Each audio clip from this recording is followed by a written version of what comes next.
Diciembre, el mes de las compras y celebraciones, mes de algarabía y unión.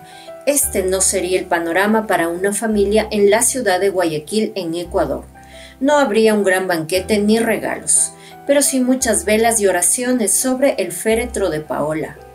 El día 12 de diciembre del 2002, Paola Guzmán era ingresada a la sala de emergencias del hospital.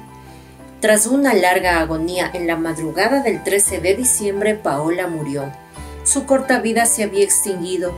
Pese a los esfuerzos del personal del hospital, no pudieron hacer nada por salvarla.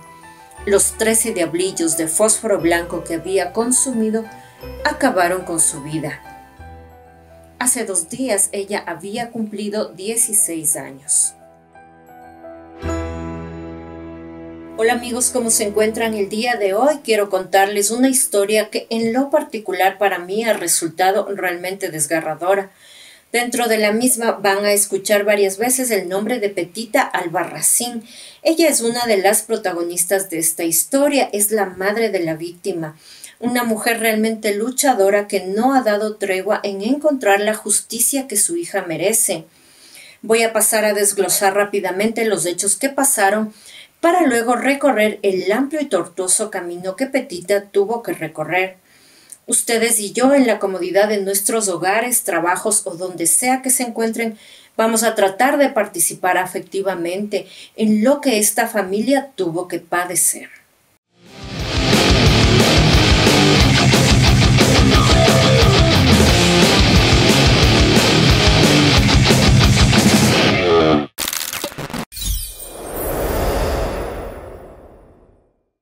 Paola Guzmán, a la edad de 12 años, era una niña completamente normal. Ella nació el 10 de diciembre de 1986 en la ciudad de Guayaquil. A esa edad ella vivía en compañía de su familia, la cual estaba constituida por la abuela materna, su madre, la señora Petita Albarracín, y también su hermana menor, la niña Denise Guzmán. A esa edad Paola había ingresado a un colegio del estado llamado Dr. Miguel Martínez Serrano. Cuando era el año 2001, Paola, ya con 14 años, estaba cursando el 2º año en esta institución, pero realmente empezó a tener un desempeño bastante malo, sobre todo en 2 materias en las cuales tenía bajas calificaciones. Ella pensaba que por tener estos problemas tendría que repetir este año escolar, pero ante ella se presentó la ayuda de una persona que ella no esperaba.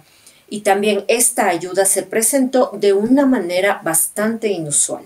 Ella comentó este inconveniente en su casa. Ella contó a su familia que le faltaban unos pocos puntos para pasar de año, pero también les dijo a sus familiares que no se preocupen por esto, porque había alguien dentro del colegio que le iba a ayudar para que ella pueda terminar este ciclo escolar. Pasó el tiempo, ya era el año 2002 y la actitud de Paola pasó de ser una niña feliz a estar mentalmente ausente. También empezó a tener cambios físicos. Un diagnóstico médico indicó que tenía psoriasis. Esta enfermedad hacía que su piel tenga brotes. La psoriasis es un problema del sistema inmunológico. Algunos desencadenantes son las infecciones, los resfríos y el estrés. Parecía ser que este último punto fue el desencadenante en su caso. Su madre Petita notó estos cambios y empezó a preguntarle si tenía algún problema, algo que Paola siempre negó. El estrés continuo de Paola había empezado un año atrás. Un día el vicerrector del colegio de Paola, llamado Bolívar Espín Zurita, llamó a Paola a su oficina. Ahí le ofreció ayudarla a pasar las 2 materias en las que tenía problemas. Solamente quería algo a cambio, que Paola saliera con él. Paola tenía 14 años y Bolívar Espín 65.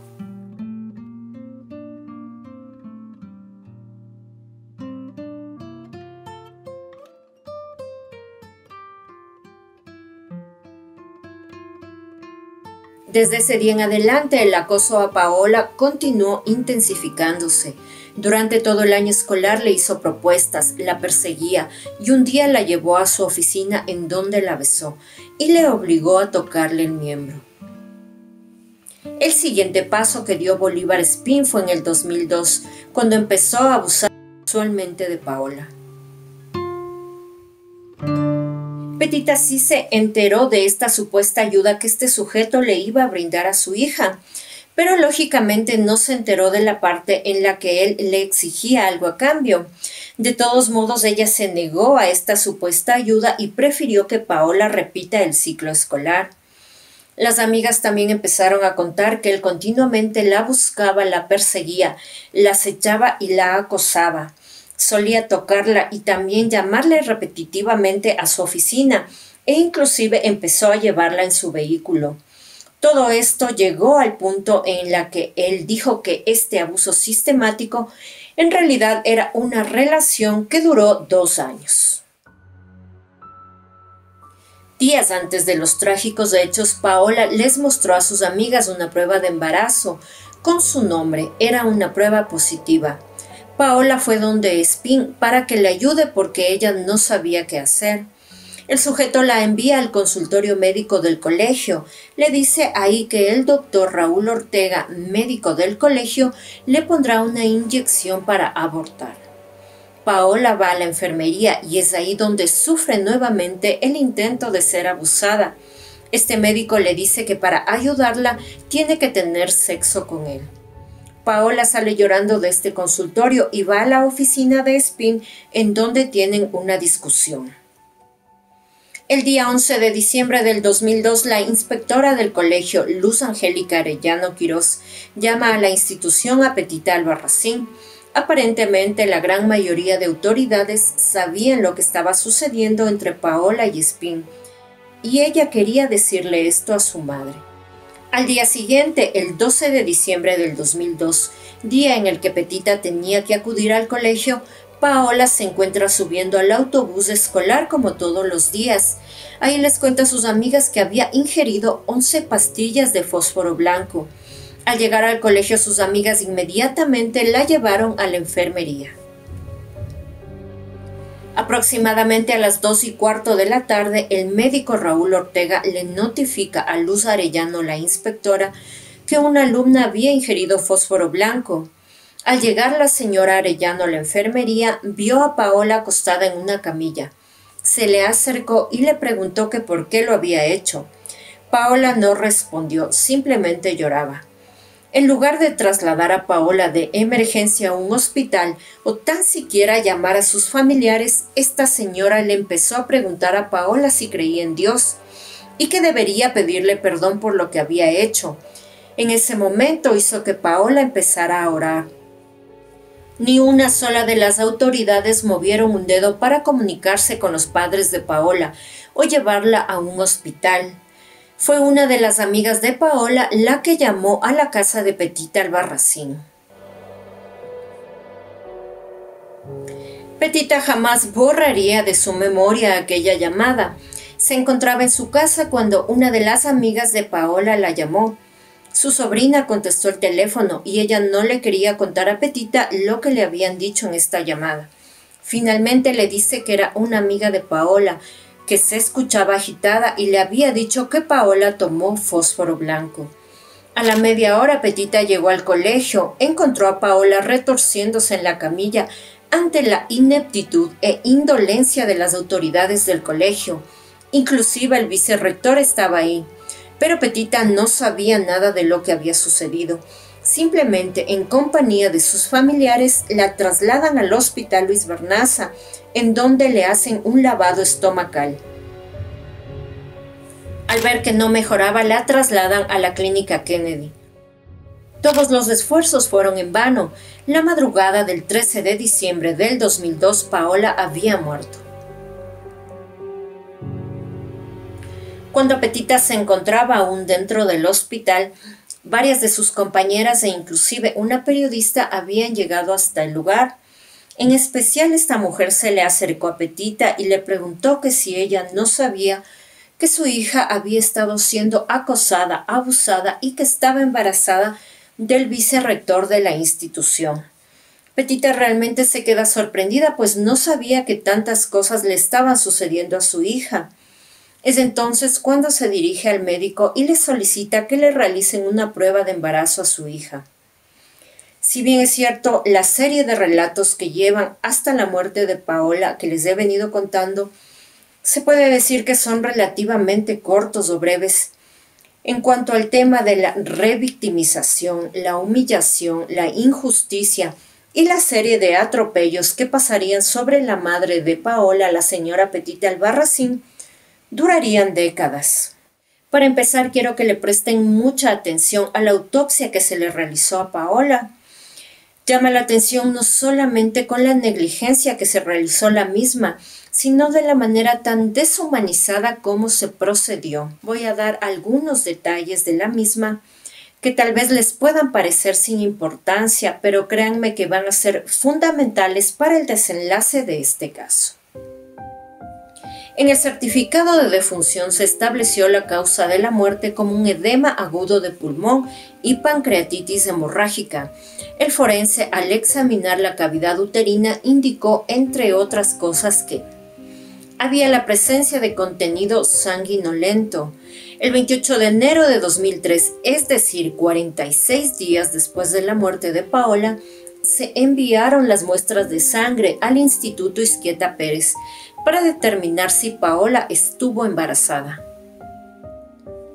El 12 de febrero de 2003, 66 días después de la muerte, el doctor José Curi indica a través de un informe que las muestras enviadas son viejas e inadecuadamente conservadas, y aunque hubiese existido hormonas que se presentan durante el embarazo, estas se destruyen en el lapso de una semana. Es decir, que las muestras se enviaron solamente 39 días tarde. Al final del informe, el doctor Curi también recomienda que al no poder determinar el estado del embarazo mediante análisis de las hormonas, se realicen estudios directamente en el útero y los ovarios. Tras este pedido se realizó una nueva autopsia, dando el siguiente diagnóstico: embarazo ausente. Pero había una nota al pie del informe que decía: debe destacarse que al momento de recibir las vísceras, es decir, el útero tanto como los ovarios derecho e izquierdo, estos estaban completamente abiertos. Pese al terrible estado de vulnerabilidad en el cual Petita se encontraba en ese momento, el médico que realizó la autopsia le dice que le va a hacer ingresar para que ella constate con sus propios ojos que su hija no estaba embarazada. Es cuando Petita entra a este lugar y puede ver a su hija acostada sobre la mesa donde se realizó la autopsia. Ella estaba completamente desnuda, abierta y con los órganos expuestos. En este momento el médico se acerca hacia Petita y traía una carnosidad entre sus manos, así es como Petita lo describe. Este médico le dice que este es el útero y que ella le podía ver que no estaba embarazada. Esta se puede decir que es la parte resumida de la serie de negligencias que se cometieron en cuanto a la parte médica, pero también tenemos que prepararnos para la inoperancia, ineptitud y una serie de barbaridades que también se cometieron en cuanto a la parte judicial y administrativa, en el caso de Paola Guzmán. El 17 de diciembre de 2002, el padre de Paola denunció al vicerrector en la Fiscalía del Guayas. El 19 de diciembre se asigna un agente para investigar los hechos sucedidos en el caso. El 24 de diciembre se recogen testimonios de las compañeras de Paola. Ellas cuentan que Paola estaba embarazada del vicerrector de la institución y que le había hecho ir a la enfermería con el doctor del colegio, el cual también pretendió abusar de ella. Se indica que las estudiantes están dispuestas a rendir su declaración, pero solicitan garantías, ya que el rector del colegio las había amenazado si llegaban a hablar. El 2 de enero del 2003, al fin Bolívar Espinzurita se presenta a declarar. La declaración es larga, pero en resumen indica que rechaza las maliciosas e infundadas acusaciones en su contra y que sus únicas interacciones con las alumnas son en base a los avances en los procesos de enseñanza. Dijo: ni siquiera fui su amigo, ni fui su profesor. También fueron llamadas a declarar otras autoridades del plantel educativo, como la inspectora general y el doctor Raúl Ortega, el cual negó en todo momento saber que Paola estaba embarazada. Varias amigas de Paola también declararon, las cuales confirmaron la supuesta, entre comillas, relación existente entre el vicerrector y ella. Contaron lo del embarazo y que habían sido presionadas para firmar hojas en blanco para apoyar a Bolívar Espín. El resumen del proceso penal es así. El 13 de febrero de 2003 se solicita la detención de Bolívar Espín y también el allanamiento de su vivienda. La policía acudió para cumplir con este proceso, pero determinaron que Bolívar Espín se había fugado. El 14 de febrero de 2003, Ingrid Izurieta, amiga de Paola, declara que ella le contó que un día en la oficina del vicerrector le había besado y luego la obligó a tocarle su miembro. También Ingrid declaró que a ella misma le hacía comentarios sobre que le gustaba su cabello y que si le podía dar su corazón. Dijo que durante los recreos varias compañeras contaban que este sujeto las había citado a lugares fuera del colegio y que tenía este tipo de pretensiones con varias alumnas e inclusive con maestras. En las indagaciones se pudo determinar que varias alumnas habían sido acosadas por Espín y por este motivo algunas se habían retirado de este colegio. Sin obtener ningún resultado por parte de la justicia, el 10 de noviembre del 2003, casi después de un año de la muerte de Paola, la señora Petita Albarracín presenta una demanda en contra del juez 20º de lo penal del Guayas por haber excedido el triple de tiempo para resolver, proveer o despachar el proceso. El tiempo siguió pasando sin respuestas. El 2 de noviembre de 2005, la Corte Superior de Justicia de Guayaquil no tiene avances en el caso, pero sí reformó parte de la imputación del delito. Lo cambiaron de acoso sexual a estupro agravado. La explicación que dieron fue que Bolívar Espín no perseguía a Paola, sino que ella requirió de sus favores docentes y que a través de una continua seducción, Espín logró alcanzar el consentimiento de Paola para tener relaciones sexuales. Finalmente, el 5 de octubre de 2005, la jueza quinta de lo penal del Guayas suspendió el procedimiento hasta que se capture al acusado.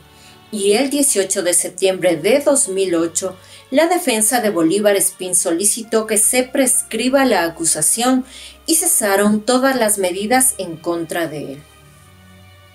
Petita también había iniciado el tema de una demanda civil, pero tras una serie de audiencias fallidas, el juez llega a determinar el 28 de enero del 2005 que a ella se la debe indemnizar con una suma de $25,000 por daño moral.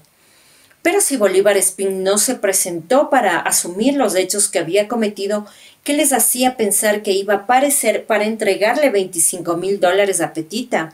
Por supuesto que esto no sucedió.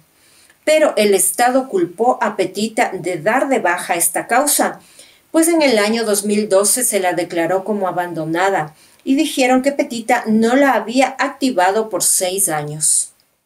Al Estado ecuatoriano solamente le faltaba darle un cargo de agente a Petita y que ella misma busque al agresor y que lo traiga para que cumpla con la sentencia.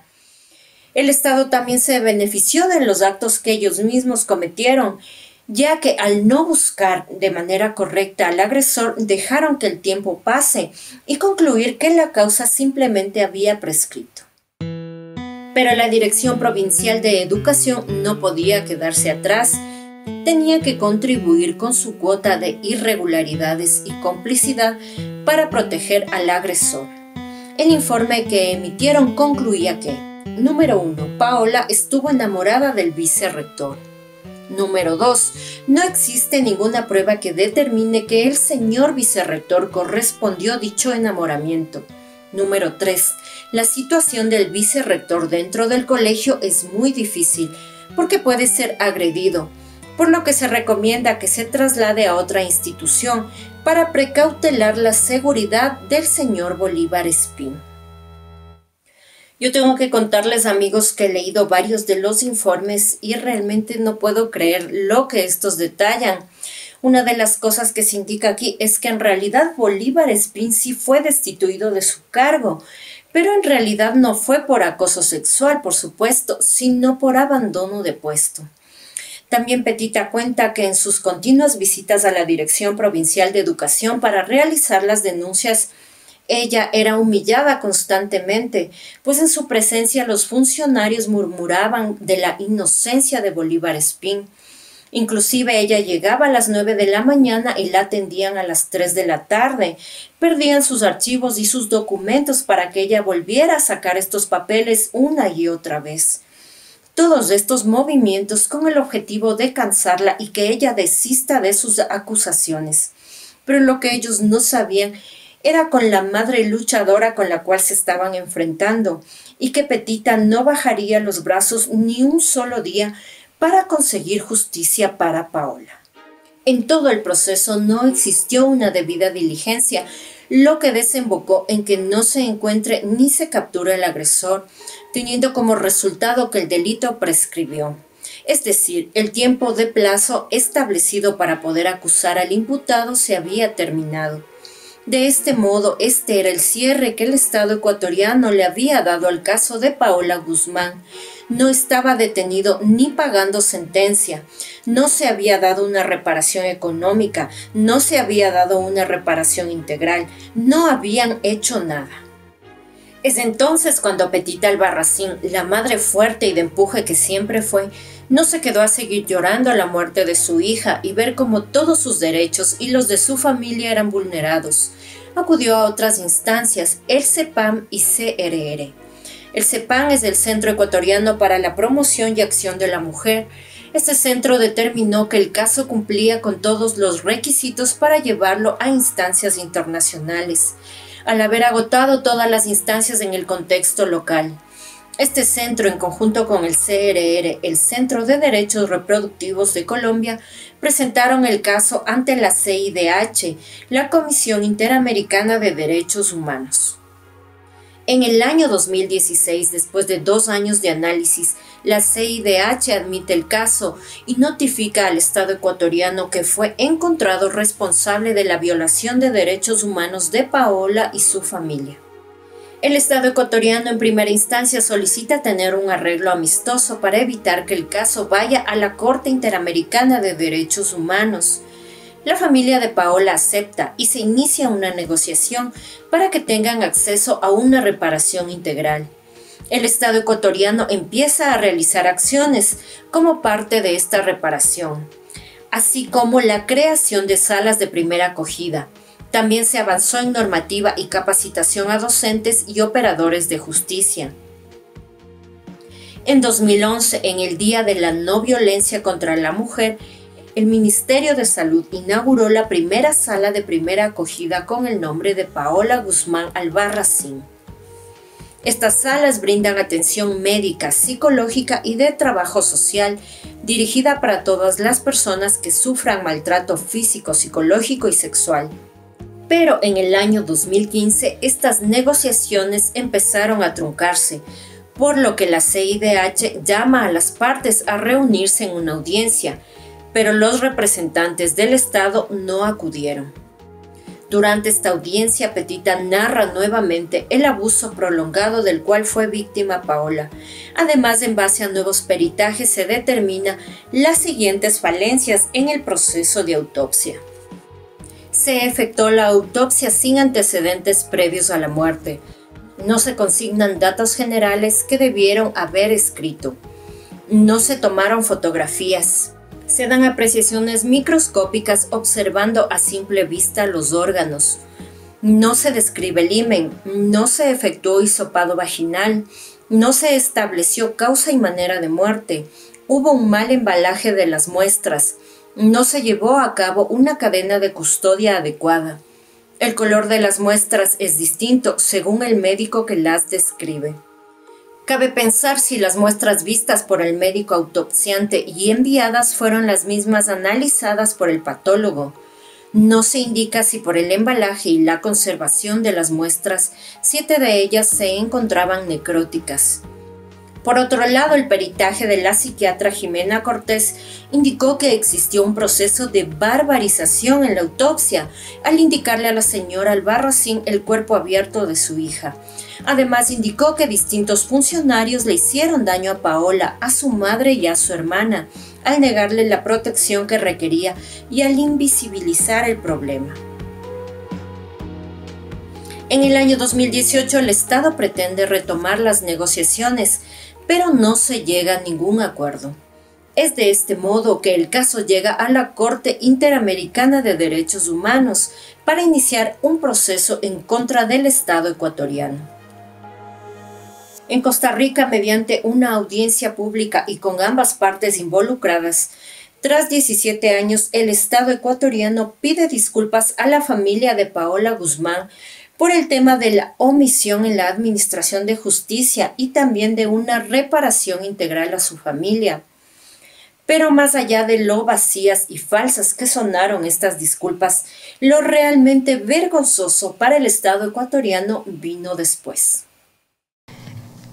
En virtud de lo expuesto, en función de los hechos reconocidos, como representante del ofrezco a la señora Petita Albarracín y a Denise Guzmán las disculpas públicas por aquellas acciones u omisiones del Estado ecuatoriano que hayan ocasionado violaciones a los derechos de Paola Guzmán. De igual manera, ofrezco en nombre y representación del Estado ecuatoriano disculpas públicas por aquellas acciones u omisiones del Estado que hayan generado violaciones a sus derechos en la búsqueda por la verdad y el reconocimiento. El fósforo blanco es altamente tóxico y la ingesta en una persona de 50 miligramos o más, o 1 miligramo por kilogramo de peso, puede llegar a ser fatal. Es indudable que en el caso de la adolescente Paola Guzmán, al haber ingerido 11 diablillos, esto es aproximadamente 220 miligramos de esta sustancia, la posibilidad de un desenlace fatal iba a ser extremadamente alta. El tiempo que permaneció la adolescente en la enfermería o dispensario médico del colegio no influyó en lo absoluto en el resultado clínico final. En tal sentido, no puede alegarse la responsabilidad internacional del Estado sobre este hecho. La misma perito estableció en su informe una serie de hechos que rodeaban la existencia de la adolescente Paola Guzmán.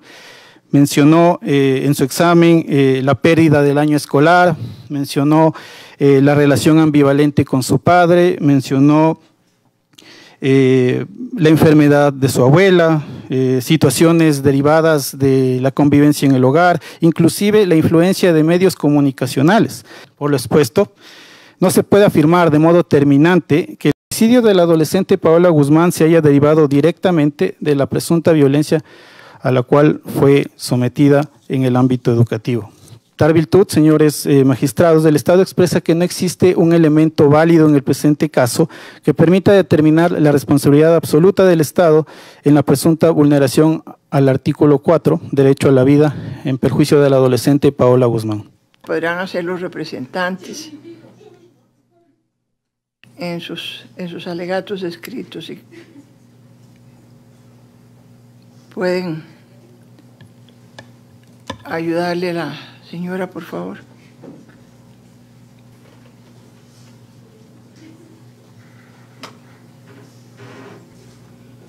Sí, gracias. Yo no entiendo sinceramente el allanamiento que hace el Estado y me parece hasta cierto punto grosero la manera como ustedes lo están presentando, pero puede ser porque no lo entiendo adecuadamente. Ustedes dicen que se allanan a una serie de hechos y que aceptan una serie de situaciones y están reconociendo incluso reparaciones o eventuales reparaciones por este tipo por lo que sucedió con esta niña. Sin embargo, ustedes dicen que insisten en la sesión preliminar. Entonces, ¿cómo se puede insistir en la sesión preliminar y allanarse? Entonces, me parece que es una posición, que por lo menos formalmente, y si tienen la oportunidad de precisarlo, por favor, háganlo, pero me parece contradictorio y de alguna manera pedir disculpas públicas y al mismo tiempo decir que no tienen la razón en un caso es desconocedor de los sentimientos de la víctima. Quizá esa reacción que tuvo la víctima o la madre de la niña es indicativa un poco de esa ambigüedad de la manera como hace el Estado ese reconocimiento, esas disculpas que incluso anuncia que las podrá hacer más adelante. No entiendo tampoco, y me cuesta trabajo entender toda la presentación que ustedes hacen de los peritos, particularmente la presentación de los médicos, donde explican cuáles son las etapas, cómo es el proceso de intoxicación, porque parecería ser que ustedes lo que quieren decir, y si no es así, por favor, corríjanlo y precísenlo en los alegatos escritos. Ustedes dicen algo así como esto: